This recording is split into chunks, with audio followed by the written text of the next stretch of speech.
नमस्कार, clip news में आप सभी का स्वागत है। हम जानेंगे इस चैनल के माध्यम से झारखंड और देश दुनिया की मुख्य व ताजा खबरें। पीएम मोदी के ऐलान के बाद एनसीसी का विस्तार शुरू। 1 लाख कैडेट लेंगे मिलिट्री ट्रेनिंग। 1 लाख नौजवानों को मिलिट्री ट्रेनिंग, 33,000 लड़कियां लेंगी एनसीसी ट्रेनिंग। बॉर्डर और तटीय इलाकों में विस्तार। 15 अगस्त 2020 को लाल किले की प्राचीर से प्रधानमंत्री नरेंद्र मोदी की घोषणा के बाद राष्ट्रीय कैडेट कोर एनसीसी का विस्तार शुरू हो गया है। प्रधानमंत्री नरेंद्र मोदी ने शनिवार अपने संबोधन में कहा था कि 173 सीमावर्ती और तटीय जिलों में एनसीसी का विस्तार किया जा रहा है और मिशन के तहत करीब 1 लाख नए कैडेट को विशेष प्रशिक्षण दिया जाएगा।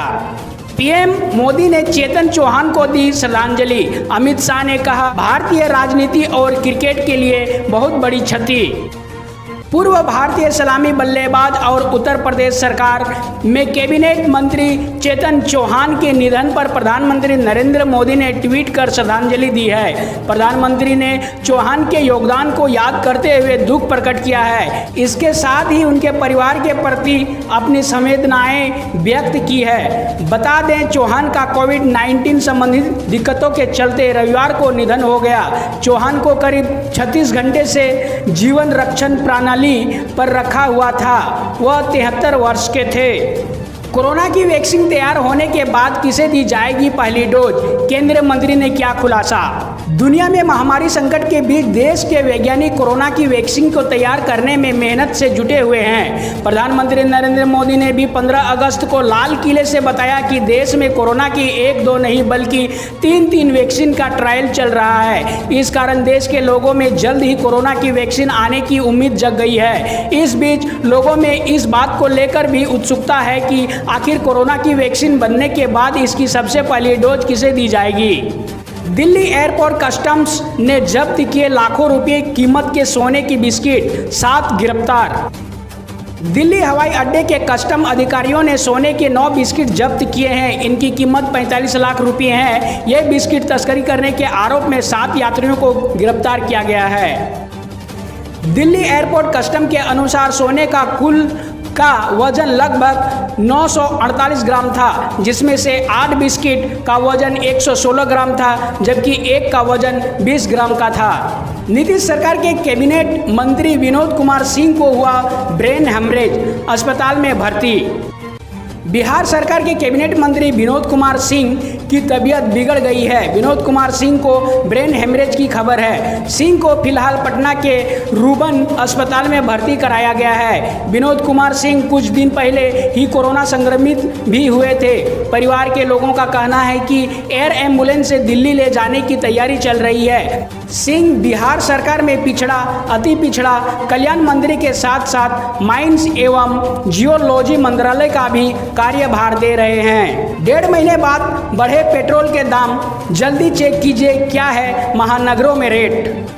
पेट्रोल के दाम में रविवार को करीब 1.5 महीने बाद मामूली वृद्धि दर्ज की गई, जबकि डीजल की कीमत में कोई बदलाव नहीं हुआ है। तेल बेचने वाले कंपनियों ने दिल्ली में पेट्रोल के दाम में 14 पैसे, जबकि कोलकाता, मुंबई और चेन्नई में 12 पैसे प्रति लीटर की बढ़ोतरी की है। नजर आई विलुप्त हो चुकी उड़न गिलहरी, संरक्षण के लिए तैयार हो रहा प्लान। खबर है उत्तराखंड से। उड़न गिलहरी का शरीर ऊन की तरह होता है, झब्बेदार, ग्लाइडर की तरह उड़ती नजर आती है उड़न गिलहरी। प्रकृति के कई रूप समय समय पर सामने आते रहते हैं। कुछ ऐसा ही हुआ है उत्तराखंड में, जहां लगभग विलुप्त होने के कगार पर पहुंची उड़न गिलहरी की वजह प्रजाति सामने आई है, जो अब से पहले कभी नहीं दिखी गई। उत्तराखंड के उत्तरकाशी के घने जंगलों में पहली बार एक दुर्लभ प्रजाति की गिलहरी देखी गई है, जो लगभग विलुप्त हो चुकी है। महेंद्र सिंह धोनी के बाद अब रिटायर होगी उनकी 7 नंबर की जर्सी। इन क्रिकेटरों ने उठाई मांग। भारत के पूर्व क्रिकेट कप्तान महेंद्र सिंह धोनी के अंतर्राष्ट्रीय क्रिकेट से रिटायरमेंट लेने के साथ ही अब उनकी जर्सी नंबर 7 भी सेवा से रिटायर हो सकती है। क्रिकेटर दिनेश कार्तिक ने धोनी के योगदान को सम्मान करने के लिए उनकी जर्सी को रिटायर करने की मांग की है। उनकी इस मांग का पूर्व क्रिकेटर मिलाती राज समेत अन्य खिलाड़ियों ने भी समर्थन किया है। क्रिकेटरों की मांग पर बीसीसीआई का कहना है कि उसे जर्सी नंबर 7 को रिटायर करने पर कोई आपत्ति नहीं होगी। इतिहास में पहली बार संसद में दिखेगा अलग नज़ारा। मानसून सत्र की तैयारी जोरों पर। कोविड-19 संकट से जूझती दुनिया में रोजमर्रा के कामकाज फिर से पटरी पर ला रहे हैं। देश में भी लोगों ने इस महामारी के साथ जीना सीख लिया है। ऐसे वक्त में संसद के मानसून सत्र का अगस्त के आखिरी सप्ताह या सितंबर के पहले सप्ताह में आयोजन किया जा सकता है। हालांकि कोविड-19 को देखते हुए संसद में पहली बार नई प्रक्रियाओं को अपनाया जाएगा। इसमें शारीरिक दूरी का पालन सुनिश्चित करने के नियमों के साथ ही बैठने की व्यवस्था में बदलाव सहित कई सुरक्षात्मक कदम उठाए जाएंगे। रक्षा मंत्री राजनाथ सिंह ने सीमावर्ती और तटीय पर 173 जिलों में एनसीसी के विस्तार के प्रस्ताव को मंजूरी दी। रक्षा मंत्री राजनाथ सिंह ने सभी सीमावर्ती और तटीय जिलों में युवाओं की आकांक्षाओं को पूरा करने के लिए एक प्रमुख विस्तार योजना के नेशनल कैडेट कॉर्प्स के प्रस्ताव को मंजूरी दे दी है। योजना के प्रस्ताव की घोषणा प्रधानमंत्री नरेंद्र मोदी द्वारा 15 अगस्त को स्वाधीनता दिवस संबोधन में की गई है। 173 सीमावर्ती और तटीय जिलों में कुल 1 लाख कैडेटों को एनसीसी में शामिल किया जाएगा। 1/3 कैडेट महिला कैडेट होंगी। सीमावर्ती एवं तटीय जिलों में से 1000 से अधिक विद्यालयों एवं महाविद्यालयों की पहचान की गई है जहां एनसीसी लागू किया जाएगा। युवक ने बनाई 10 हाथों वाले पीएम मोदी की पेंटिंग। जाने तस्वीर के पीछे की असली सच्चाई।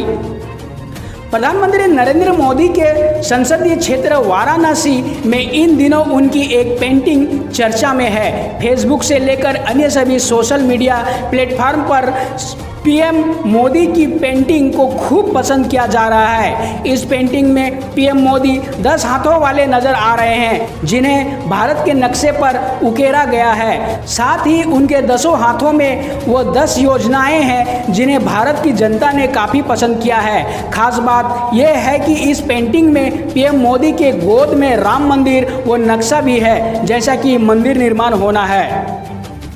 एमएसएमई में 5 करोड़ लोगों को रोजगार देना सरकार का लक्ष्य। केंद्रीय मंत्री नितिन गडकरी। सूक्ष्म लघु और मध्यम उद्यम मंत्री नितिन गडकरी ने कहा कि छोटे उद्यम देश के विकास में महत्वपूर्ण भूमिका निभाते हैं। नई दिल्ली में आज वीडियो कॉन्फ्रेंस के जरिए स्वावलंबन ई सम्मेलन 2020 को संबोधित करते हुए नितिन गडकरी ने कहा कि सरकार का लक्ष्य अगले 5 वर्ष में सूक्ष्म लघु और मध्यम उद्यम सेक्टर में 5 करोड़ रोजगार सृजित करना है। शाहीनबाग के सामाजिक कार्यकर्ता शहजाद अली बीजेपी में शामिल। कहा सीएए पर साथ मिलकर करेंगे काम। नागरिकता संशोधन कानून सीएए के खिलाफ प्रदर्शन और विरोध का मुख्य केंद्र रहे शाहीनबाग के सामाजिक कार्यकर्ता शहजाद अली रविवार अगस्त 16, 2020 को बीजेपी के प्रदेश अध्यक्ष आदेश गुप्ता और श्याम जाजू ने उन्हें पार्टी की सदस्यता दिलाई। माता वैष्णो देवी यात्रा आरंभ। जम्मू कश्मीर में माता वैष्णो देवी यात्रा आज से शुरू हो रही है। कोरोना संक्रमण के कारण यात्रा 18 मार्च से लगभग 5 महीने के लिए बंद थी। श्री माता वैष्णो देवी श्राइन बोर्ड के मुख्य कार्यकारी अधिकारी रमेश कुमार ने कहा कि पहले सप्ताह के दौरान प्रत्येक दिन केवल 2000 श्रद्धालुओं को ही यात्रा की अनुमति होगी। इनमें 1900 श्रद्धालु जम्मू कश्मीर के और शेष 100 बाहर के होंगे। श्री कुमार ने बताया कि यात्रा पंजीकरण काउंटर पर भीड़ भाड़ से बचने के लिए केवल ऑनलाइन पंजीकरण के बाद ही यात्रा की अनुमति दी जाएगी। श्रद्धालुओं को अपने मोबाइल फोन में आरोग्य सेतु ऐप इंस्टॉल करना होगा, फेस मास्क लगाना अनिवार्य होगा और प्रत्येक यात्रा प्रवेश स्थल पर थर्मल स्कैनिंग की जाएगी। एमएस धोनी के लिए विराट कोहली की कही ये बातें दिल जीत लेंगी। आपका बीसीसीआई ने वीडियो किया शेयर।